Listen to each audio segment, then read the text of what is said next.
허브대학부 예배에 오신 여러분 주님의 이름으로 환영하고 축복합니다. 저희 허브대학부 예배는요 매주 일요일 오후 2시에 양재 온누리교회 기쁨홀에서 예배하고 있습니다.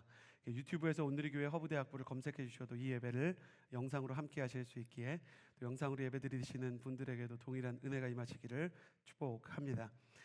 주보에서 아이위를 다운받아 주시고 앱스토어에서 아이위를 다운받아 주시고 해당 공동체를 허브로 해주시면 영적인 컨텐츠를 계속해서 전해드리도록 하겠습니다. 가슴에 손을 얹고 저를 따라해 주시겠어요? 하나님은 나를 사랑하십니다. 나는 그 사랑을 신뢰합니다. 나는 어린 양 예수 그리스도를 따를 것입니다. 아멘. 주 예수여 오시옵소서. 아멘. 주 예수여 오시옵소서. 부끄러운 말이지만 저는 탕후루와 요아정을 좋아합니다.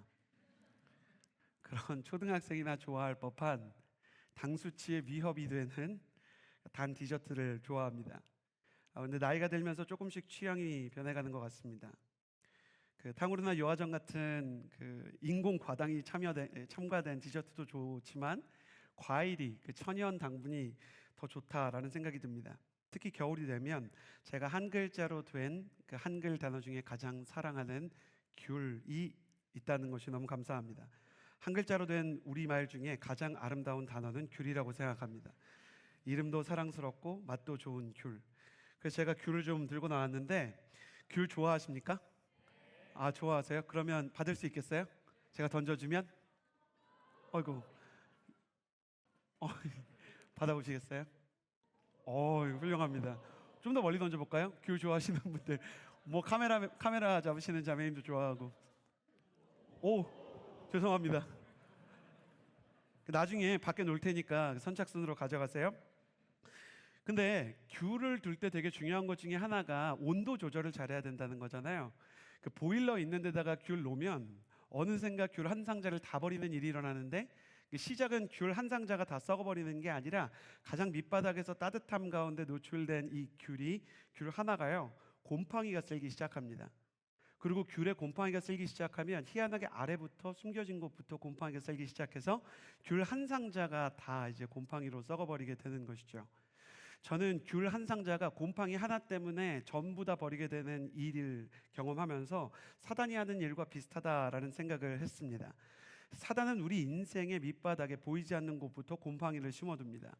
사단이 심어두는 곰팡이는요 유혹이라는 이름의 영적인 곰팡이입니다.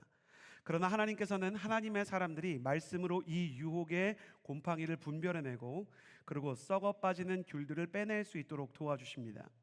귤 한 상자에서 곰팡이 쓴 귤 하나를 빨리 발견해서 꺼내면 나머지 귤들을 지킬 수 있는 것처럼 유혹의 그림자와 사단의 거짓말 하나가 들어올 때 그것을 빼내고 대적할 수 있다면 영혼을 지킬 수 있는 것이죠.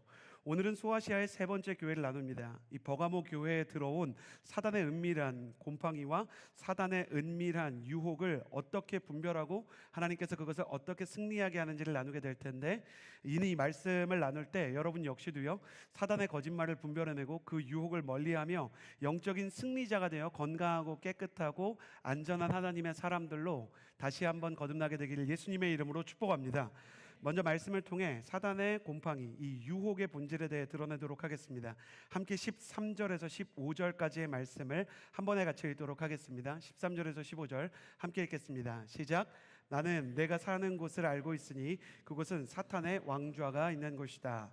그러나 너는 내 이름을 굳게 붙잡고 내 충성된 증인 안디바가 너희 가운데 사탄이 거하는 곳에서 죽임을 당할 때도 나에 대한 믿음을 버리지 않았다. 그러나 내가 내게 몇 가지 책망할 것이 있으니 너는 발람의 가르침을 굳게 지키는 사람들을 용납하는구나.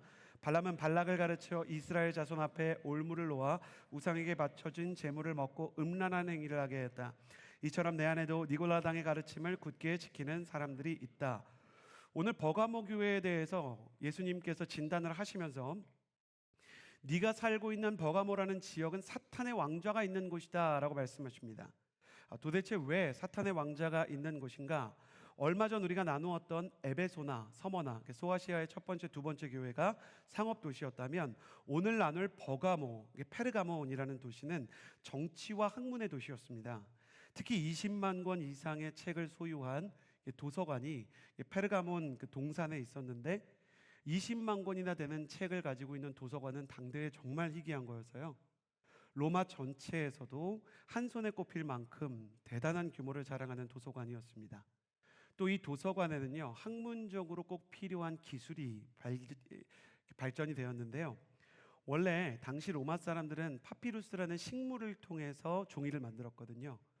근데 파피루스로 만든 종이는 만들기는 좀 손쉬운데 아무래도 이제 풀로 만들었으니까 내구성이 떨어지는 거예요. 이 페르가몬에서는요, 양피지를 만들었는데 양의 가죽을 얇게 잘 말리고 슬라이스를 얇게 잘 떠가지고 거기에다가 글씨를 써서 내구성을 보완한 방식이었습니다. 그래서 지금도 그 양피지를 퍼가만툼이라고 부르는데 이것은 페르가몬 산이다라는 뜻이에요. 그런데 아이러니컬하게도 학문과 도서가 이렇게 발달한 학문 도시인 버가모에서도요, 미신과 우상 숭배는 범람하고 있었습니다. 우리나라에서 그 비즈니스와 그리고 문화가 꼽히는 이 강남 지역에 많은 사주와 타로 카페가 있는 거랑 좀 비슷한 일이죠.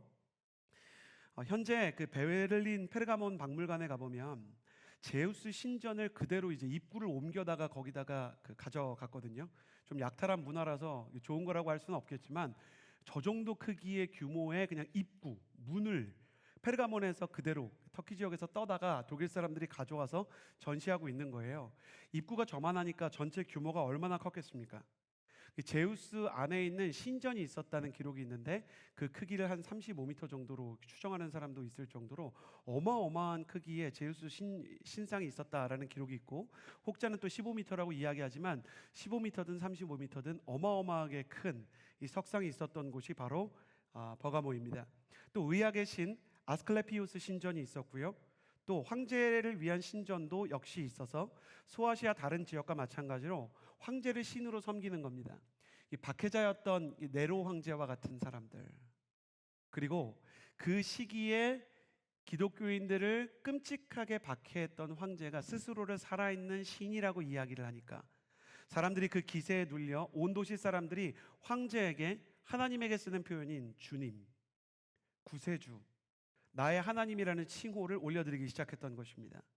이런 우상 숭배가 아스클레피오스 신전과 제우스 신전과 황제의 신전에서 계속해서 우상 숭배의 처소로 쓰이니 주님께서 버가모는 사탄의 권좌가 있는 곳이다라고 말씀한 것입니다.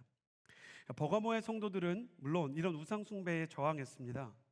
우리는 하나님 외에 다른 신을 섬길 수가 없다. 나의 구주는 오직 예수 그리스도뿐이다. 특히 오늘 말씀에 기록된 버가모의 지도자였던 안디바라는 사람은요, 순교를 하는데 이재훈 목사님도 이번 설교에서 나누셨지만 그가 죽은 방식이 너무 끔찍해요. 그러니까 청동으로 이렇게 황소를 만들고 그 안에 사람을 집어넣을 수 있게 빈 공간을 두는 거예요. 그 사람이 큰 황소 안에 들어가면 그 이 소의 그 배 부분을 불로 달구기 시작해요.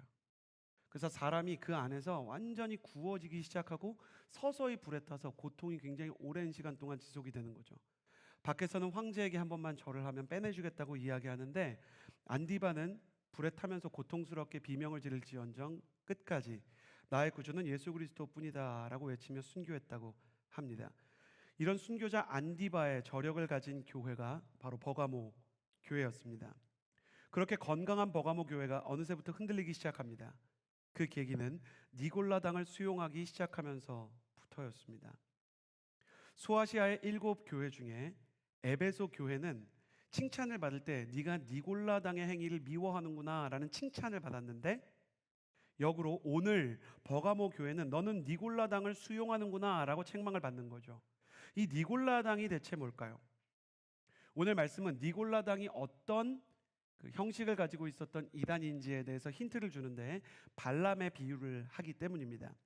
발람은 민수기에서 영적인 능력이 있었던 이방의 제사장으로 지금으로 치면 용한 무당 같은 존재예요.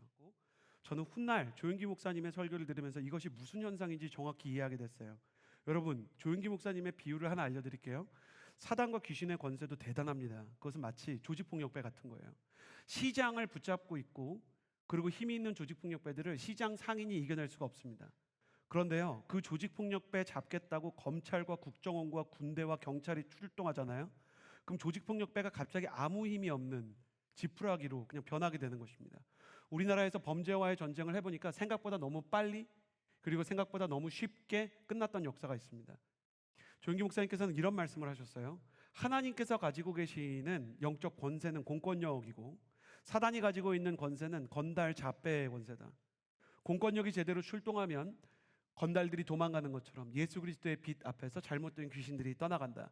저는 여러분의 인생 가운데 여러분이 가는 곳마다 여러분과 함께 계시는 영적 공권력, 성령과 천사들의 권세로 인해 악한 영이 떠나가는 것을 경험하게 되기를 예수님의 이름으로 축복합니다. 발람은 용한 무당과 같은 존재예요. 그가 너무 용했기 때문에 이 발람을 잘 알고 있었던 이름이 비슷한 모압 왕 발락이, 발락이라는 이 모압 왕이 있었어요. 발락이 귀신의 힘을 빌어서 이스라엘을 저주해 주십시오. 이 땅에서 그들이 전진하지 못하게, 가나안 땅에 들어오지 못하게 해 주십시오. 그러니까 발람이 주술로 4차례나 이스라엘을 저주하려고 했습니다. 하나님께서 직접 발람에게 나타나 저주와 음모를 무용지물로 만들고, 이때 그 유명한 나귀가 산을 향해서 걸어가다가 하나님의 천사가 맡고 있는데 왜 보지 못하느냐고 자기 주인을 내팽겨치는 일이 일어납니다. 그런데 발람의 저주와 핍박과 영적인 계략은 무용지물이 되었지만, 새로운 전략은 이스라엘을 무너뜨릴 만큼 치명적인 문제를 가져오기 시작했어요. 그게 뭐냐면 발람과 발락이 연합해서 만든 새로운 계략인데, 모압의 우상 숭배를 축제로 만들어서 이스라엘을 살짝 초청한 거예요. 우상한테 절 안 해도 돼요. 우리 신 안 섬겨도 됩니다. 그냥 축제니까 오세요. 그러니까 이스라엘 청년들 중에 정신없는 청년들이 축제인데 뭐 어때? 내가 우상 숭배하는 것도 어때?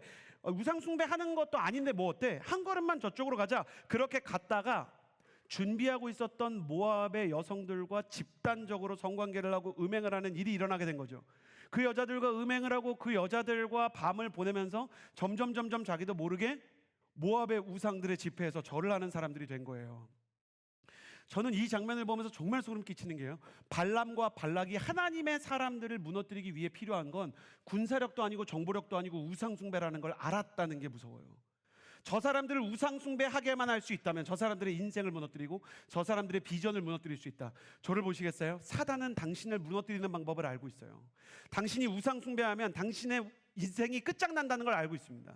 당신이 음행하면 당신의 인생이 끝장난다는 걸 알고 있어요. 근데 크리스찬들은 내가 좀 재미로 사주 보고, 내가 좀 점괘를 보고, 내가 좀 용한 무당한테 내 미래를 의탁하고, 그리고 내가 음행해도 아무 일도 일어나지 않을 것처럼 혼전순결은 다 그냥 남한테 줘버리고, 술 마시고 담배 피고 마약하고 세상이랑 똑같이 살아도 예수님께서 나를 위해서 십자가 지셨기 때문에 상관없을 것이다 라고 잘못된 생각을 해요. 사단이 그 생각을 이용하는 것입니다. 여러분, 니골라당이 신약판 발람이었어요. 이 사람들이 처음에 그 초대교회 성도들을 유혹할 때 우상의 축제에 참여하는 건 문제가 되지 않는다라고 얘기했어요. 이건 축제일 뿐이야. 그러니까 지금으로 치면 막 할로윈 파티 같은 데도 가게 하고요, 템플스테이도 막 가게 하고요, 그리고 혼전순결 다 어기고 클럽에서 막 원나잇 스탠드 해도 야, 예수님이 너의 죄를 사하시는데 무슨 상관이야 라고 얘기하는 거죠. 한 걸음만 우상 가까이로 와라, 한 걸음만 세상 가까이로 와라. 결국에는 그 사람이 음행하고 우상 숭배하고 하나님 떠나게 만드는 것입니다. 여러분, 정말 말씀드리고 싶은 게 있어요. 크리스천이 처음부터 우상 숭배하는지 아세요? 크리스천이 처음부터 교회 떠날 것 같으세요? 크리스천이 불상에다가 이거 막 공들이고 막 손 비비겠습니까? 아니에요. 한 걸음만, 요 정도는 괜찮아라고 사단이 손짓하는 거예요. 여러분, 사단이요, 뱀의 형상으로 아담과 하와 중에 하와를 꼬실 때 하나님을 미워해라, 하나님께 불순종해라 이렇게 얘기 안 했어요. 사단은 질문했어요. 하나님이 정말 에덴 동산에 있는 모든 열매를 먹지 말라고 하시더냐? 아니, 하나님은 그렇게 말씀하신 적이 없어요. 그러니까 하와가 아니, 하나님이 다 먹으라 그랬는데 선악과는 먹지 말라 그랬어. 서운함 하나를 다 건드려요. 사단은 한 번에 여러분을 무너뜨리지 않습니다. 조금씩 여러분이 녹슬게 만들고 곰팡이 쓴 귤 하나 여러분의 마음속에 던져놓는 것입니다. 유혹이야말로 가장 강력하고 고차원적인 악마의 기술입니다. 버가모 교회처럼, 여러분 아까 안디바 얘기했잖아요. 순교와 고난을 이겨낸 성도도요, 니골라당의 유혹에 흔들릴 수 있습니다. 보십시오. 다윗은 사울과 광야의 고난을 이겨냈지만 여인의 유혹에 무너져 유부녀인 밧세바를 건드렸습니다. 아나니아와 삽비라도 초대 기독교를 향한 핍박을 이겨냈지만 돈의 유혹에 쓰러지고 말았습니다. 여러분 왜 그런지 아세요? 고난을 만나면 신앙생활이 뜨거워져요. 끔찍한 그 일이지만 저와 여러분이 갑자기 불치병 걸리잖아요. 기도가 뜨거워질 거예요. 당신 앞으로 한 달밖에 못 삽니다. 그러면 여기 계시는 분들 정도라면 다음 주 예배가 이전의 예배랑은 완전히 다를 거예요. 고난의 특징이 뭐냐면 피할 수 없는 거예요. 갑자기 나한테 찾아온 거예요. 나의 동의를 구하고 찾아오지 않은 걸 고난이라고 얘기하고 핍박이라고 얘기해요. 근데 유혹은 나만 타협하면 벗어날 수 있는 겁니다. 나만 타협하면 뭔가 얻을 수 있는 겁니다. 선택할 수 있다는 점에서 고난과 달라요. 고난은 선택이 불가하고 유혹은 우리가 선택해야 되는 거죠. 하나님께서는 때로 성도가 유혹이 있는 세상 속에서 살게 하십니다. 왜냐하면 선택할 수 있을 때만 그 사람의 믿음과 신앙의 진정성이 드러나기 때문입니다. 그런데 사람들이 왜 사단의 유혹에 한 발자국씩 가까이 갈까? 사단의 유혹은요, 언제나 확실한 쾌락을 보장하기 때문입니다. 마약이 사람의 인생을 망치는 거 모르는 사람 없잖아요. 그런데 사람들이 그런데도 왜 마약을 해요? 마약을 하면 확실한 쾌락이 있기 때문입니다. 불륜을 하면 가정이 무너지는 걸 모르는 사람이 어디 있습니까? 그런데 왜 정신 나간 유부남 유부녀들이 불륜을 합니까? 불륜이 주는 즐거움이 있기 때문이죠. 돈 문제도, 욕심 문제도, 우리가 누구를 미워하고 욕하는 문제도, 모든 중독의 문제도 사단은 반드시 확실한 쾌락을 가지고 우리를 손짓합니다. 그리고 이렇게 말해요. 하나님 떠나는 거 아니야. 요 부분만, 한 걸음만. 여러분, 여러분을 유혹하는 사단의 목소리를 정말 못 들으셨습니까? 이 정도는 괜찮아 라고 사단이 말하는 거 정말 못 들으셨어요? 여기까진 괜찮지 않을까? 뭔가 깨림직하고 하나님이 기뻐하시지 않는 것 같은데도 이 정도는 괜찮지 않아, 이 정도는 괜찮을 것 같은데 라고 한 걸음 가게 하는 유혹을 정말 받아본 적이 없습니까? 한 신문 기사에 따르면요, 제가 진짜 충격받았는데 2022년 통계입니다. 올해 이제 2025년이 됐으니까 만 3년은 아직 안 지났고 한 2년 지난 통계네요. 대한민국의 성매매 규모가 37조입니다. 37조가 얼마나 큰 건지 말씀해 드릴게요. 네이버나 카카오의 전재산 시가총액보다 성매매 시장이 더 커요. 전 국민이 카카오톡을 쓰고 전 국민이 네이버에서 뭘 검색을 안 해본 적이 없는데, 네이버에서 뭘 주문을 안 해본 사람이나 아니면 광고를 안 본 사람이 없을 정도인데 그거보다 대한민국의 성매매 규모가 더 커요. 만약에 성매매를 한 사람들의 명단이 공개된다면 어떨까? 분명히 수치심을 느끼고 달아나고 싶을 것입니다. 그러나 성매매가 불법임에도 불구하고 말하기도 부끄러운 일들이 매일 서울 한복판 가장 번화한 도시마다 일어나고 있습니다. 여러분 어디서 그런 일이 일어나는지 여러분도 은연중에 다 알지 않습니까? 어디가 네온사인이 화려하고 어딜 들어가면 안 되는지 우리가 본능적으로 알잖아요. 법을 어기고 가정이 무너질 수 있는데도 아랑곳하지 않는 건 아까 말하는 것처럼 확실한 쾌락, 사단이 보장하는 즐거움이 있기 때문입니다. 여러분 우리 시대는 큰일 났습니다. 사단이 우리를 고난과 핍박으로 무너뜨리려 하지 않을 것입니다. 저를 보시겠어요? 사단이 신실한 성도들에게 고난보다 확실한 쾌락을 가지고 우리를 유혹해서 넘어뜨리려 할 것입니다. 오늘날 확실한 쾌락으로 성도들을 유혹하는 니골라당들이 다시 일어나고 있습니다. 예를 들어 하나의 거짓말을 얘기하면 혼전순결의 문제가 그렇죠. 혼전순결을 지키라는 것을 유추할 수 있는 수많은 성경 내용이 있지만 우리 성도들은 혼전순결의 본질이 무엇인지 알지 못합니다. 혼전순결을 지킨다는 것은 어떤 태도를 말하는 거냐면 하나님이 기뻐하지 않는 일에 대해서 내가 이 유혹을 저항으로 하나님께서 기뻐하는 길을 걷기 위해서 내가 이것을 거부하겠다라고 말하는 제도입니다. 어떤 청년들이 저한테 뭐라 그러냐면 목사님 빨리 결혼하고 싶어요. 결혼만 하면 저는 혼전순결을 지켜야 되는 이 유혹으로부터 벗어나서 순결하게 살 수 있을 것 같아요. 여러분 대한민국에서요, 결혼을 하고 나서도 외도나 다른 사람과 잠자리를 하는 사람이 40%를 넘어가는 거 아십니까? 이는 혼전순결을 지키지 못하는 사람들과 거의 비슷한 수치입니다. 결혼제도가 그 사람의 혼후순결을 보장한다면, 결혼제도가 그 사람의 성적인 일탈을 방지해 준다면 결혼제도가 성령님보다 센 거죠. 여러분 그렇게 생각하세요? 우리가 예수 그리스도를 믿고 성령님을 우리의 인생 가운데 내주함으로 받아들였는데도 불구하고 해결되지 않는 문제가 진짜 결혼이라는 제도 하나로 해결된다면 불법이고 막대한 손해가 그리고 배우자로부터, 자녀로부터 매우 큰 수치를 받을 수도 있는데도 왜 40%의 사람들이 그 길을 가냐 말이죠. 제가 결론을 말씀드리겠습니다. 크리스천들도 이 유혹 앞에서 무너지는 것은 청년의 시기에 유혹과 싸워야 된다는 생각 자체가 없기 때문이에요. 예수님을 믿고 은혜 받는 거 좋아요. 수많은 허브대학부의 청년들이 재수할 때 하나님께서 내 인생을 주관해 주시고 새로운 진로의 문을 열어주시길 바라요. 청년부 생활을 하는 동안 믿음의 배우자를 만나게 해주시기를 바라죠. 그 고난과 핍박 상황이 다가오고 믿지 않는 부모님으로부터 아울리치 같다고 뺨이라도 맞으면 오히려 눈물을 흘리면서 뜨겁게 신앙생활을 합니다. 그러나 고난에 대해서는 뜨겁게 얘기하고 여러분의 소원과 결핍에 대해서는 하나님의 도움을 구하는 데는 익숙하지만 여러분의 인생 가운데 유혹과 싸워 이기기 위한 기도는 얼만큼 쌓여 있나요? 사단은 당신이 고난 앞에서 뜨겁게 기도할 때 잠시 물러가서 새로운 무기를 준비할 거예요. 그리고 유혹을 던질 것입니다. 교회를 다니고 성경을 읽고 예배를 드리면서도 유혹과 싸우지 않는 사람이 결혼을 하면 달라진다? 취업을 하면 달라진다? 대학만 가면 달라진다? 심지어 예수 그리스도를 믿는 부모님들도 고등학교 시절에 입시를 하는 자녀에게 지금은 공부가 우선이니까 주일날 교회 안 가도 된다고 얘기해요. 영상으로 이 예배를 참여하는 수험생들의 부모님들이 많은 것을 알고 있습니다.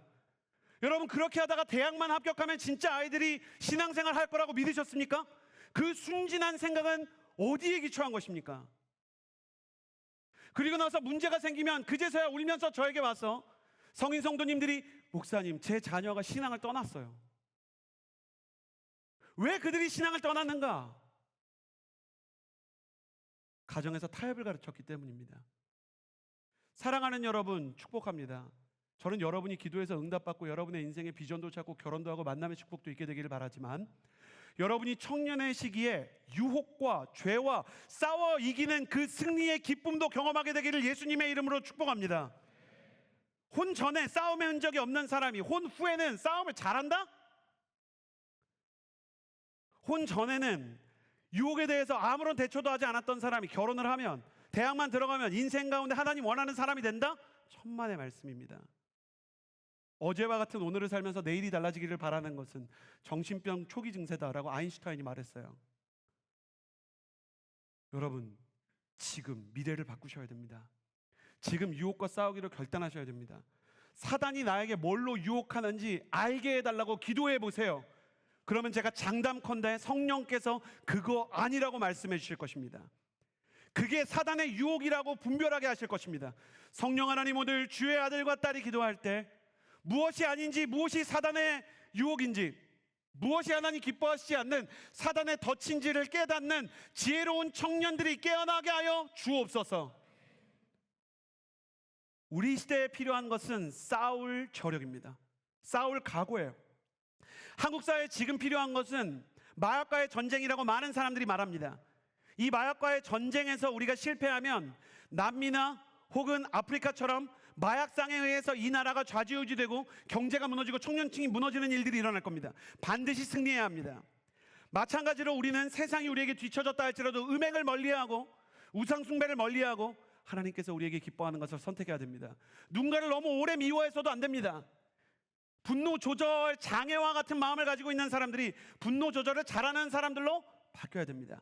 하나님은 이 시대에 확실한 쾌락을 흔들면서 사람을 유혹하는 인신매매범 같은 사단 앞에서 노라고 거절할 줄 아는 사람을 찾으십니다. 하나님의 청년들이여, 아닌 것을 가지고 유혹하는 사단 앞에서 노라고 말하고 요셉처럼 달아날 수 있는 사람이 되기를 예수님의 이름으로 축복합니다. 다윗처럼 유혹에 사로잡히거나 요셉처럼 유혹을 피해 달아나거나 두 타입의 청년만 남아 있을 것입니다. 여러분은 무너지고 싶습니까? 아니면 위험을 피하고 싶습니까? 물론 사람이 죄를 지을 수도 있어요. 음행도 있고 미움도 있고 거짓도 있고요. 내 인생 가운데 하나님이 기뻐하시지 않는 우상 숭배가 있을 수 있죠. 누구나 수없이 넘어질 수 있습니다. 제가 아까 그 무속 신앙에 심취한 그 무당 분을 위해서 이렇게 기도한 얘기 잠깐 했는데, 그런 분들을 위해서 기도하면서도요, 제 마음속에 아까는 잠깐 정말 이렇게 약간 유머러스하게 넘어갔지만 사실 저는 그렇게 유머러스한 일만은 아니라고 생각해요. 제 마음속에 하나님께서 정말 나를 통해 역사하실까? 나는 전도사긴 하지만 나보다 훌륭한 믿음의 사람이 많은데 오늘 하나님께서 정말 나의 안수기도를 통해서 일하실까? 난 전에 귀신을 쫓아본 일이 없는데. 제 마음속에도 연약한 믿음이 있고 두려움과 그리고 긴장감이 있었던 것입니다. 그러나 제가 한 일은 사실 성도들에게 떠밀려서 한 것이기도 하지만 하나님께서 그럼에도 불구하고 승리하실 수 있다라는 믿음을 지키고 그럼에도 불구하고 그 무당을 불러서 기도해보겠다라고 말한 것입니다. 저는 이길 만한 저력을 가진 사람은 아니었습니다. 그런 능력이 없는 사람이었습니다. 그러나 사단이 내 앞에서 가정을 무너뜨리는데 성도의 가정을 위해서 달아나지 않고 맞서보기로 결단할 때 주님께서 우리와 함께 하신다는 것을 깨달았습니다. 어떤 때는 너무 연약하고 너무 흔들리고 쓰러질 때도 있습니다. 그러나 다시 일어날 의지가 있고 주님과 함께 동행할 각오를 가진 사람, 그 각오를 포기하지 않은 사람은 아직 패배한 것이 아닙니다. 어떤 사람은 불륜을 하고 나서요, 아내와 함께 저에게 와서 저는 살아서는 안 되는 사람이라고 막 눈물로 기도하면서 회개를 제 앞에서 했던 사람이 있습니다. 아내가 이미 용서를 했고 시간이 오래 지났는데도 자기가 자기를 용서할 수 없고 그 불륜에 빠졌던 지난 수년 동안 자기가 이제 그 한참 전에 이 문제가 해결됐는데도 불구하고 아내가 자녀가 다 해결했는데 다 용서했는데도 불구하고 자기가 자기를 용서하지 못해서 교회를 나가지 못하는 거예요. 근데 이 사람이 교회를 나온 걸 보니까 정말 회개하고 달라지기 원하는 마음이 있었고 그 죄를 처음부터 끝까지 아내에게 사과하고 자녀에게 사과하고 용서받았던 기록이 있는 것을 보고 너무 놀랐어요. 그래서 하나님께서 당신의 죄를 사할 수 있다는 사실을 믿느냐? 그러니까 이 사람이 믿는다고 말을 못하고 믿고 싶어요 라고 이야기하는데 그 순간에 성령께서 그의 마음을 주장하셔서 지금 이미 거의 한 10년이 지났는데 깨끗하고 순결하게 잘 살고 있는지 모릅니다. 사랑하는 여러분, 우리 인생 가운데 무너지는 때가 올 수 있습니다. 혼전순결도 깨지고 누군가를 미워하고 거짓말을 택하고 잘못된 방식으로 이득을 택하는 때가 올 수도 있습니다. 그게 문제가 아니라 예수님을 힘입어서 다시 일어날 그 각오를 회복하지 못하는 것이 문제입니다. 사랑하는 여러분, 무너졌을 때도 괜찮은 것은 언제든 예수님의 손을 잡고 다시 일어날 수 있는 기회가 남아있기 때문입니다. 그 기회가 없다면 예수님께서 왜 버가모 교회한테 회개하고 돌아오라고 말씀하시겠습니까? 소아시아 7교회에게 경고하시는 주님께서는 동시에 소아시아 교회가 다시 일어날 수 있게 손을 내미시는 주님이십니다. 지금 여러분에게 저를 통해서 약간 긴장감 있게 말씀을 전하시고 여러분의 인생 가운데 그렇게 살아서는 안 되라고 말씀하시는 하나님께서 동시에 여러분을 일으키시고 고치실 수 있는 분이라는 사실을 여러분이 믿고 경험할 수 있게 되기를 예수님의 이름으로 축복합니다. 며칠 지나면 구정입니다. 그렇죠? 전 우리 민족에게 구정이 있는 게 좋다고 생각합니다. 새해 다이어트를 결단했으나 무너진 영혼들이여 다시 운동하게 되기를 축복합니다. 새해 큐티를 다짐했으나 말씀 읽는 것을 게을리한 영혼들이여 다시 새해라고 믿고 새해 복 많이 받으라고 서로에게 인사하며 큐티하시기를 바랍니다. 전 우리 민족에게 구정이 있는 것은 비긴 어게인의 메시지라고 생각합니다. 다시 한번 시작해봐라. 다시 한번 내가 너에게 새 날을 주겠다. 나는 여러분의 2025년 새해가 주님의 손 붙잡고 다시 일어나 죄와 유혹의 싸움에서 승리하는 역사로 기록되기를 예수님의 이름으로 축복합니다. 옆 사람에게 인사해 주시겠어요? 새해 복 많이 받으세요. 한 번 더 인사해 주시겠어요? 새해 승리하십시오. 그렇다면 이 유혹과 사단의 거짓말, 그 사단의 위협을 피할 수 있는 방법이 뭐가 있을까? 두 가지만 나누겠습니다. 17절 말씀 같이 읽겠습니다. 17절 함께 읽겠습니다. 시작. 귀 있는 사람은 성령이 교회들에게 하시는 말씀을 들어라. 내가 이기는 사람에게는 감추인 만나를 주고 그에게 흰 돌과 그 돌 위에 쓰인 새 이름을 주리니 받는 사람 외에는 아무도 그것을 알지 못할 것이다. 하나님께서 사단이 주는 유혹과의 싸움에서 승리하기 위해서 우리에게 주시는 약속은요, 하나님의 약속을 붙잡으라는 것입니다. 가슴에 손을 얹고 저를 따라 주시겠어요?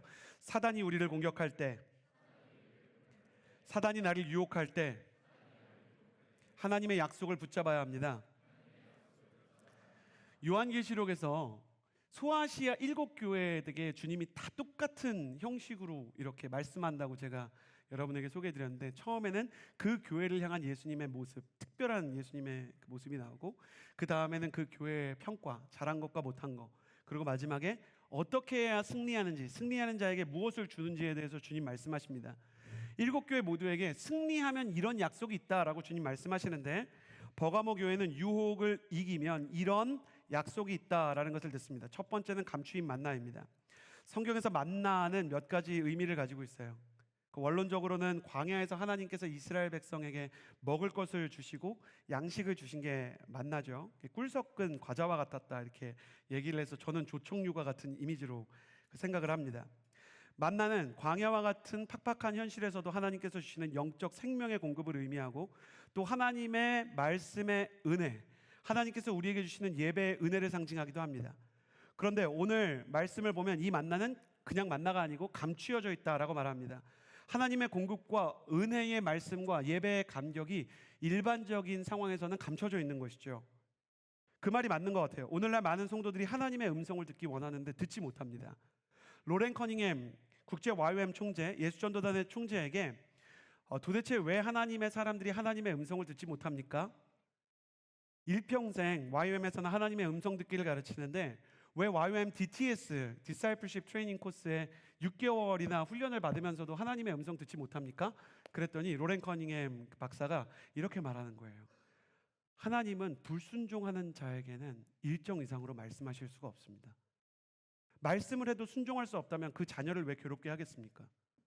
말씀을 해도 실제 듣고 돌이키지 않는다면 왜 하나님의 음성이 그에게 임하겠습니까?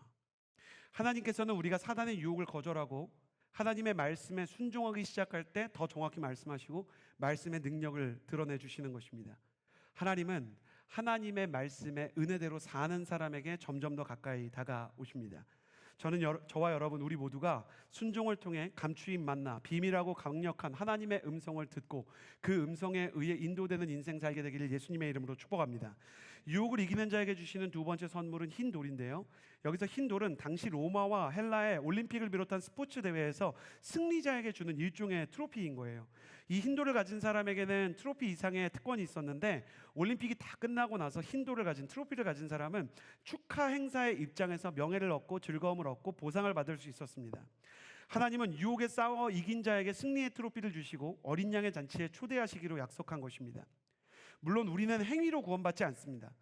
유혹과 싸워서 이겼다고 구원받는 게 아니고 우리가 누군가를 사랑했다고 구원받는 게 아니라 예수 그리스도의 은혜를 믿음으로만 구원을 받습니다.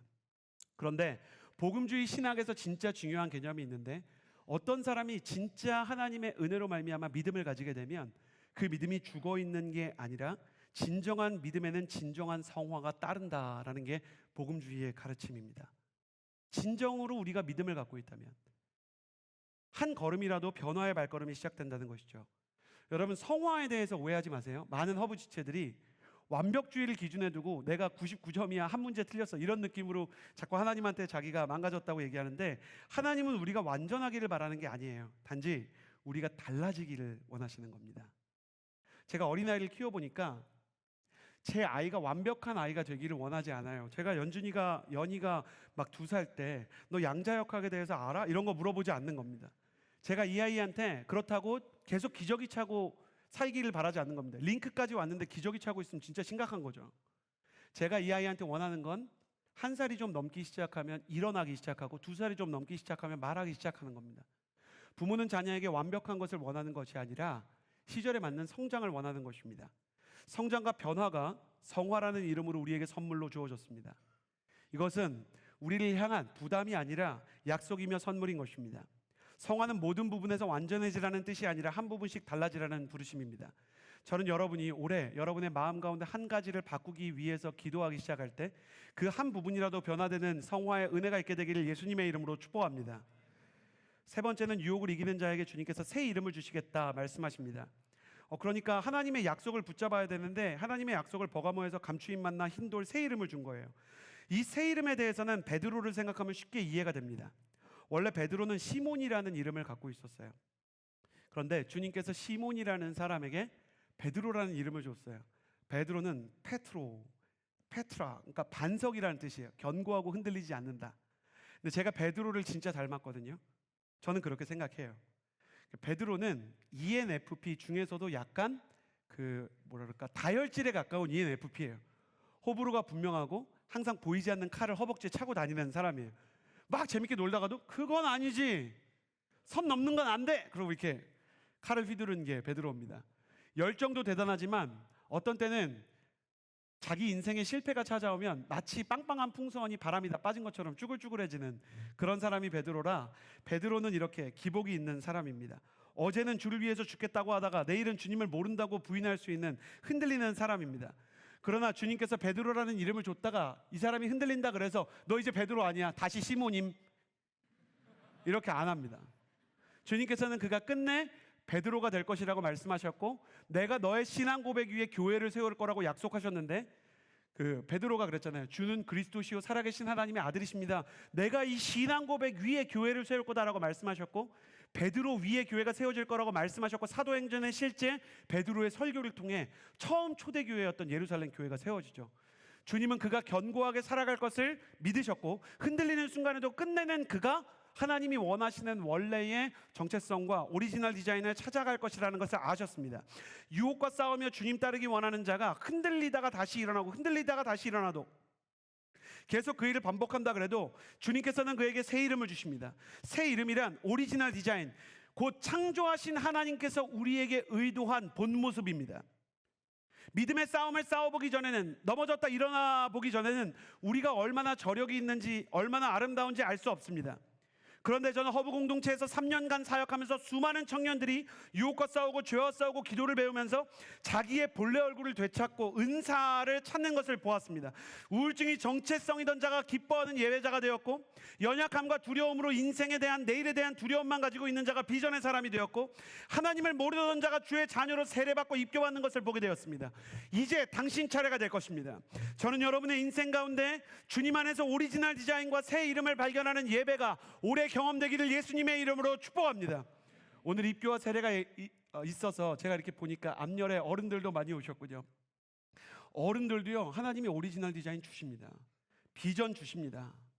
하나님께서요, 어른들도 비전 주시면 얼마나 무서운지 몰라요. 저희 할머니가 늦지막에 예수 믿으셨어요. 할머니는 글도 잘 모르시고 공부도 길게 못하셨는데 고스톱을 기가 막히게 치셨어요.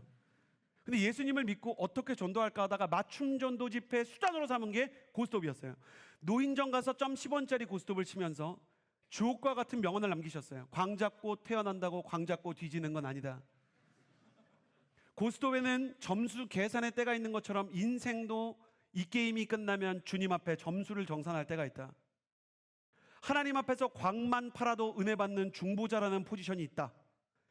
이런 걸 가지고요, 수없이 많은 할머니들을 전도하기 시작하는 거예요. 물론 그렇다고 오늘 여러분이 고스톱을 치는 거를 합리화시키지는 않게 되기를 바라고요.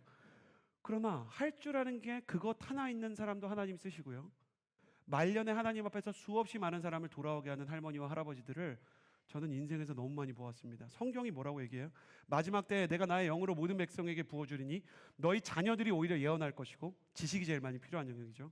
너희 청년들은 환상을 보고 너희 아비들은 꿈을 꾸리라. 사랑하는 여러분, 여러분의 인생의 신앙의 뜨거워짐으로 인해 여러분의 아버지가 꿈을 찾게 되는 역사가 일어나게 될 것입니다. 여러분의 중보기도를 통해 여러분의 어머니가 주께 쓰임받게 될 것입니다. 모든 사람은 올해도 하나님의 비전을 구해야 됩니다. 하나님의 새 이름을 구해야 됩니다. 우리는 이렇게 기도해야 돼요. 나의 이름을 아시는 주님, 내 인생 가운데 주의 이름이 드러나게 하여 주옵소서. 모든 주의 자녀가 주님 안에서 오리지널 디자인과 새 이름을 발견하게 되기를 축복합니다. 유혹을 이기는 두 번째 비결은 말씀의 칼을 받아들이는 것입니다. 12절과 16절의 말씀을 같이 한번 읽도록 하겠습니다. 시작. 너는 버가모 교회의 사자에게 이렇게 써라. 좌우에 날선 검을 가진 이가 이렇게 말씀하신다. 그러므로 회개하여라. 그러지 않으면 내가 당장 내게로 가서 내 입의 검으로 그들과 싸울 것이다. 유혹을 이기는 두 번째 비결은 말씀의 칼을 받아들이는 것입니다. 가슴에 손을 얹고 저를 따라해 주시겠어요? 주여, 나에게 말씀의 칼을 보내주옵소서. 우리가 요즘에 속상한 얘기했는데 공감 안 해주는 사람 보면 너 혹시 T야? 물어보잖아요. 근데 진짜 정확하게 T를 갖고 말해야 되는 직종이 있어요. 자기가 F더라도 T로 말해야 돼요. 병 걸린 사람 만나는 의사입니다. 환자가 암이 있는데 낙심하면 어떡해? 낙심할까봐 의사가 암이라 그러면 너무 충격받을 것 같은데 그냥 감기라고 말할까? 이렇게 얘기하면 진짜 큰일 나는 겁니다. 그런 의사가 어디 있겠어요? 의사는 진실을 말합니다. 이처럼 영혼의 의사이신 주님께서도 때로는 T처럼 진실을 말하십니다. 주님의 T는 트루스입니다. 진리를 가지고 진실을 말하는 것입니다. 하나님께서는 예리한 메스를 들고 환자를 수술하시는 분처럼 칼을 들고 계십니다.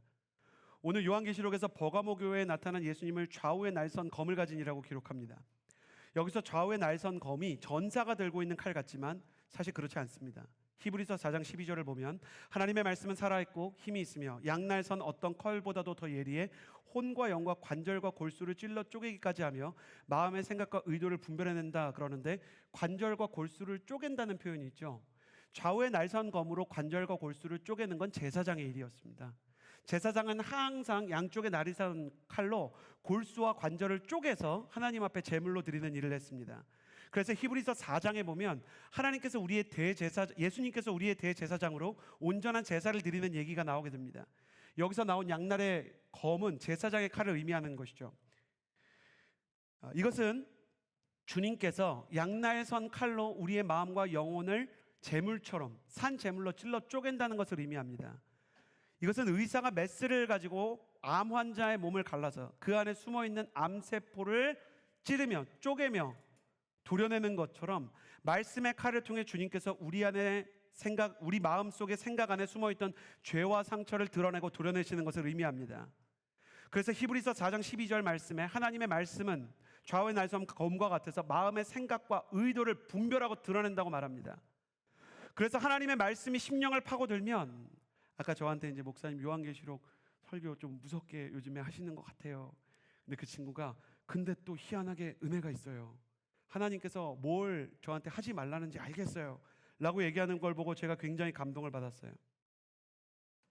수치심과 두려움이 설교를 듣는 동안 느껴질 수 있어요. 여러분, 우리가 대각성시기라는 이야기를 역사책이나 기독교인으로서 듣지 않습니까? 부흥이 일어났던 무디나 또 영적인 지도자들이 있었던 시기요. 근데 그 시기의 설교들은요 진짜 살벌해요. 설교가 뭐라고 써있냐면, 하나님께서 천사들과 함께 당신의 심장을 화살로 겨누고 계시지만 예수 그리스도의 은혜 때문에 화살이 발견되지 않았을 뿐이다. 당신은 오늘 회개해야 된다. 오늘 회개하지 않고 죽으면 어떻게 천국에 들어갈 수 있다고 장담할 수 있겠는가? 당신이 오늘 평안하게 잠들고 내일은 불 가운데서 깰 수 있을 것이다. 막 설교가 이런 거예요. 하나님께서는 그 사람의 죄와 상처와 수치심과 두려움을 어떤 때 막 끄집어내십니다. 왜 그렇게 하시는가? 의사가 환자의 몸을 가르는 최종 목표는 암세포를 발견하는 데 있는 게 아닙니다. 암세포를 도려내서 치료하기 위해 배를 가르는 것입니다. 의사는 환자를 죽이려고 그 장기를 꺼내보는 게 아니에요. 그 안에 숨어있는 암세포를 드러내고 찌르고 그리고 없애려고 하는 것이죠. 예수님께서는 말씀의 검으로 우리의 문제와 질병을 진단하시고 진리를 통해서 우리에게 필요한 치료와 처방을 내려주십니다. 이 하나님의 말씀이 거룩한 빛이 되어 영적인 검이 되어 우리의 인생을 온전히 회복시키시는 것에 대한 의사 하나님의 마음을 잘 표현한 찬양이 있어서요, 이아림 자매가 이 찬양을 나누려고 합니다. 전에 우리 잔치 공동체 왔을 때 그분들이 부르셨던 찬양인데 하나님의 빛이라는 찬양이에요. 이 하나님의 빛을 말씀이라고 생각하고 함께 이 찬양 들어보시면 좋겠습니다.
속에서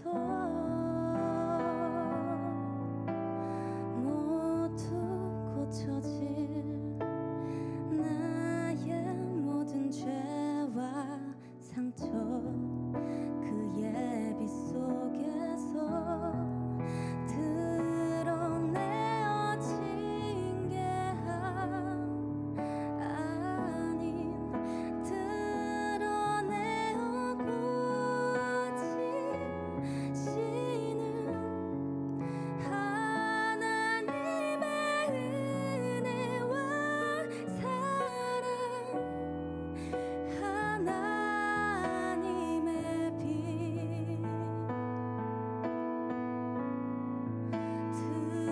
드러내어 부끄럽게 하지 않고 더욱 단단히 만들 은혜와 사랑 전하게 할 하나님 그 빛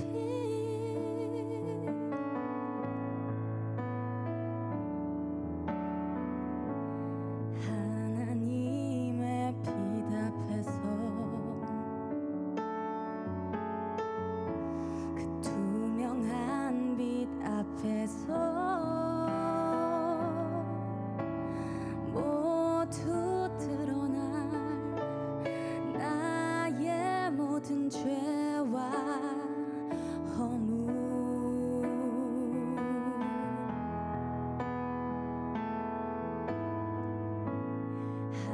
하나님의 빛 속에서 그 따뜻한 빛 속에서 모두 고쳐질 나의 모든 죄와 상처 그의 빛 속에서 드러내어 징계함 많이 드러내어 고치시는 하나님의 은혜와 사랑 하나님의 빛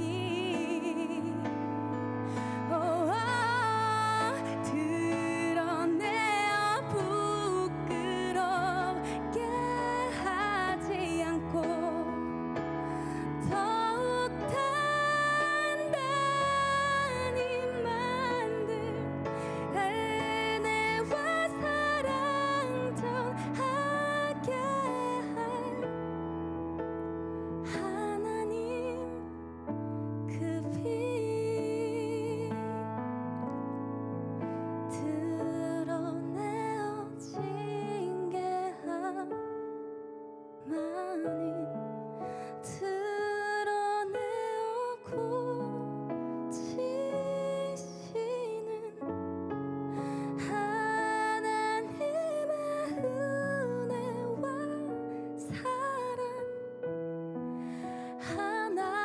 하나님의 빛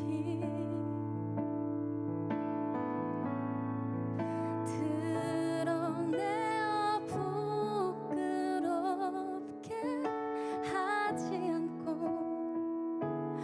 더욱 단단히 만들 은혜와 사랑 전하게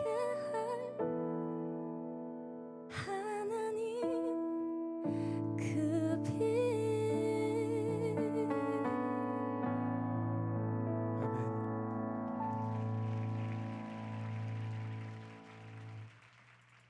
왜 우리의 어둠은 해결되지 않는가? 왜 우리 인생은 변화되지 않는가? 우리가 하나님의 말씀에 진심으로 우리 인생을 맡기지 않기 때문입니다. 왜 내 감정의 변화가 없는가? 왜 내 이성 교제는 항상 비슷한 패턴에 무너지는가? 왜 나는 성실하고 열심히 나의 인생의 비전을 위해 게으름과 싸우며 열정적으로 살지 못하고, 왜 나의 인생을 한심하게 방치하고 있는가? 하나님의 말씀이 나를 찔러 쪼개는 것까지는 원치 않기 때문입니다. 하나님 말씀은 하세요. 근데 힘만 주시고 위로만 하세요. 수술은 하지 마세요. 그냥 오늘 연고만 발라주시면 안 돼요? 허브 예배를 통해서 진통제 정도만 주셔서 나 그냥 아픈 것만 오늘 좀 눌러주시면 안 돼요?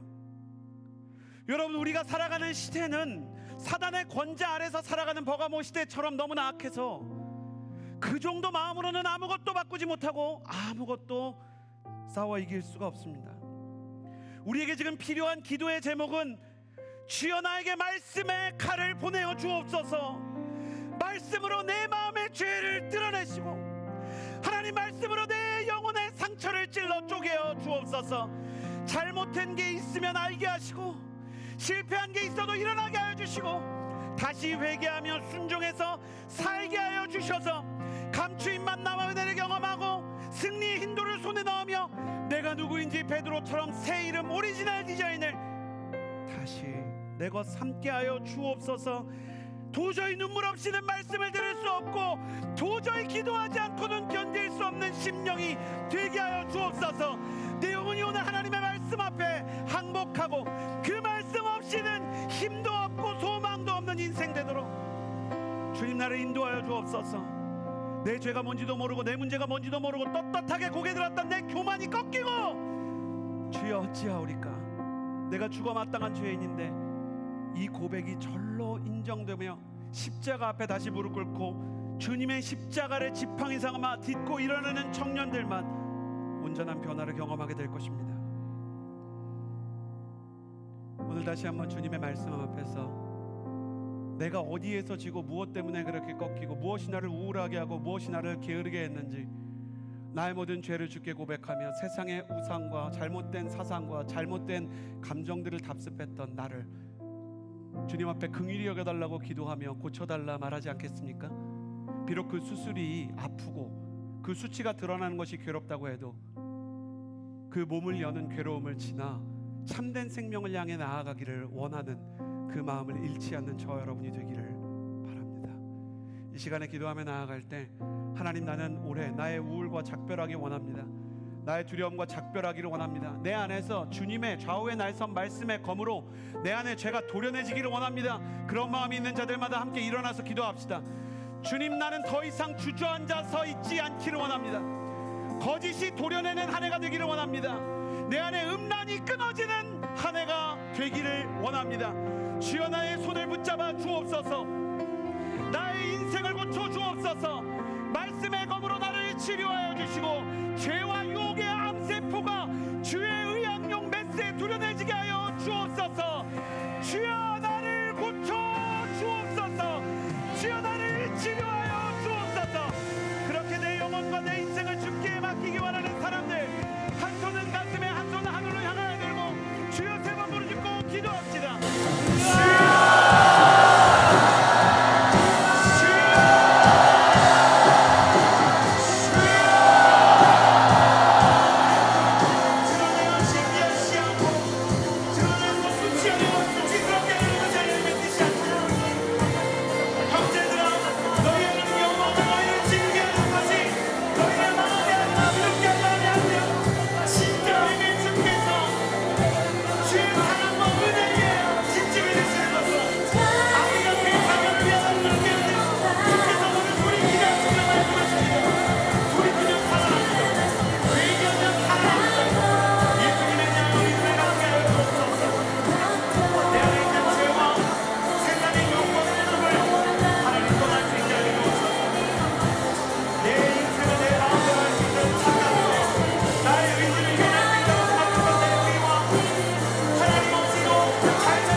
잘하고 있다는 생각, 그 착각에서 벗어날 수 있도록 주님, 우리에게 얼마나 하나님의 은혜가 필요한지 알게 하여 주옵소서.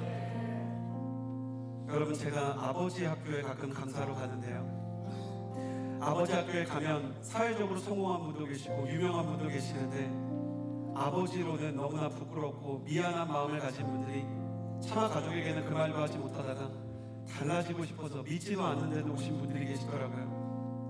성령께서 그 마음 가운데 임하실 때 처음 터져나오는 고백은 예수님을 믿습니다가 아니라 주님, 어떻게 해야 정말 좋은 아버지가 될지 제가 모르겠습니다. 정말 아내와 자녀들에게 사랑의 통로가 되고 싶은데 일도 열심히 하고 나름대로 성공도 하고 나름대로 잘 살았다고 스스로 위로했지만 내 안에는 자녀들에게, 아내에게 사랑의 통로가 되지 못한 부족함이 있습니다. 그런데 그 말을 고백하면 한 사람도 빠짐없이 주님께서 그 사람이 좋은 아버지가 될 수 있는 길과 힘과 은혜를 주시는 것을 저는 아버지 학교를 통해 보았습니다. 부족하다고 말할 때 채워주시고 도움이 필요하다고 말할 때 힘주시는 하나님 아버지, 나 자신에 대한 교만을 내려놓고 내 인생을 마음대로 할 수 있다는 착각 내려놓고 주님, 어떻게 해야 좋은 청년이 될 수 있을지, 비전의 사람이 될 수 있을지 감이 잡히지 않사오니 부족한 나와 함께하여 주옵소서. 겸손을 회복하고 폭포 앞에서 낮아짐을 선택하여 은혜의 폭포가 나의 인생 가운데 쏟아져 내릴 수 있도록 겸손케 하시고 하나님 앞에 무럭지게 경배하게 하여 주옵소서. 주님의 은혜 앞에 겸손하게 해달라고 나의 잘못된 자존심과 자부심을 꺾고 주님의 은혜를 구하게 해달라고 주여 한번 올리고 마지막으로 기도하겠습니다.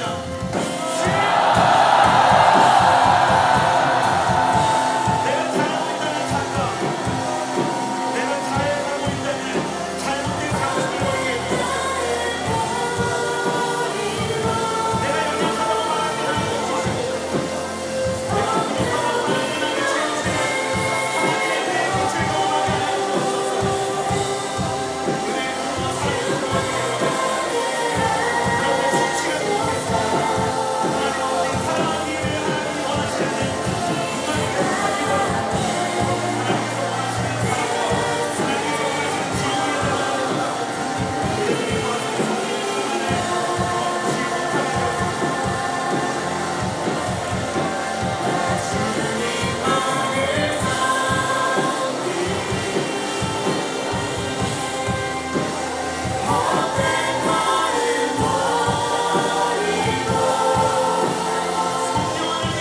충만을 얻지 못하게 하여 성령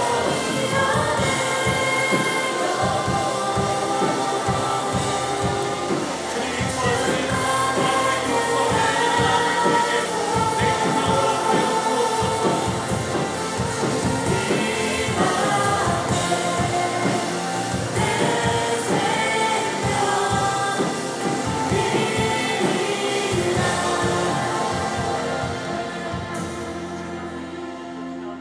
주님 앞에 내 생명 드리리라. 하나님 아버지, 내 인생 가운데 유혹에 무너지고 잘못된 기준이 있을 때 사단이 손짓하는 그 유혹에 맞서 싸우지 못한 걸 용서하여 주옵소서. 그때 하나님의 약속이 기억나게 하시고 하나님의 말씀에 검이 나를 찌를 때 내 양심이 죽지 않고 살아서 반응하며 주님 앞에 회개함으로 생명을 얻게 하여 주옵소서. 하나님 없이도 잘 살 수 있을 것처럼 착각하며 교만하게 남들을 평가하고 살았던 나의 과거를 회개하오니 주여, 오직 주의 은혜로만 살 수 있는 겸손을 회복해 하여 주옵소서. 그 말씀과 겸손과 약속 속에 주와 동행하며 살아갈 회복의 길이 있사오니 그 길로 나를 인도하여 주옵소서. 이제는 우리 구주 예수 그리스도의 은혜와 하나님의 사랑과 성령의 교통하심이 주와 함께 싸우며 승리하기 원하는 주의 모든 자녀들 위해 이제로부터 영원토록 함께하여 주시기를 간절히 축원하옵나이다. 아멘.